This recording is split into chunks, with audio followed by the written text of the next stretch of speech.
Hey artists! In this video, we're going to talk about Kamwei Fong and our Furball pen drawing art project. So Kamwei Fong is known for his illustrations of cats, so we're going to use a pencil to sketch out a circle shape around the size of your fist. Add two triangle shapes for ears and an oval shape for a tail. Do this really light in pencil first. Then add some eye shapes. They could be expressive eyes, and usually for cats' pupils, they have a almond shaped kind of iris. It's not really a pure circle, so I sketched that in. You're going to use pen for this project, so a thin, fine pointed pen or a Sharpie, and you're going to draw directional lines, and it might help if you use the pencil to make some guidelines so that your fur is going away from the face. So starting from between the eyes, the lines that we draw for the fur go away from the center of the face and towards the outside shape of the body. Adding these directional hatching lines and cross hatching lines is what's going to make the cat start to feel round. Notice that I did not outline with black the outline of the shape because all of my hatching line is going to define the shape of my cat. Around the ears, the more you layer them up, the darker the value is going to appear. So near the middle of the face where I've shaded and hatched quite a bit is a little darker, and I shaded and hatched over the eyes in 3 or 4 directions to help make them darker.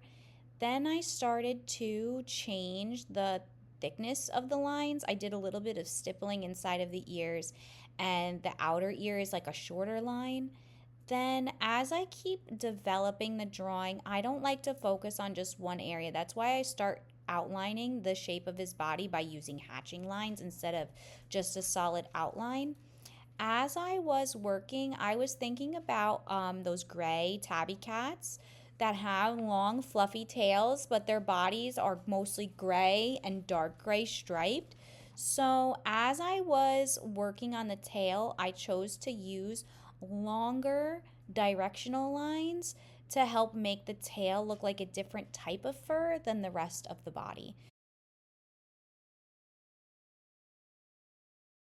So the bottom of the tail is a little bit darker than the top of the tail because I wanted it to appear like it was in a shadow.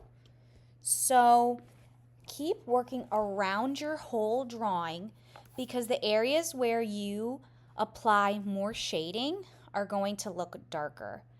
As I was working, Kamwei Fong doesn't usually include mouths, but I felt like the hatching was starting to kind of look like a mouth, so I added it in with a little bit more hatching, and then I just keep working around the body, trying to make sure that there's no areas that feel too sparse, and going back over the same areas with a different directional line or a hatching line that is more curved to the left or more curved to the right.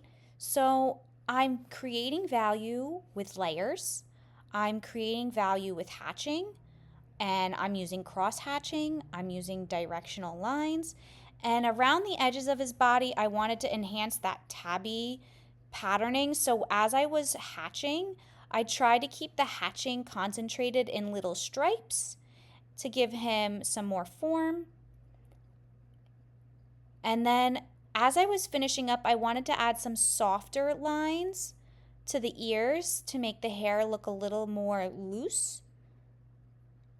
And then I went back into the tail and I added sections in the tail which were more heavily concentrated and density with the amount of hatching lines, which made the tail also start to appear as if it was striped. When you're all done, add your last details and then sign your name and the date in the corner of your artwork. I can't wait to see what you create.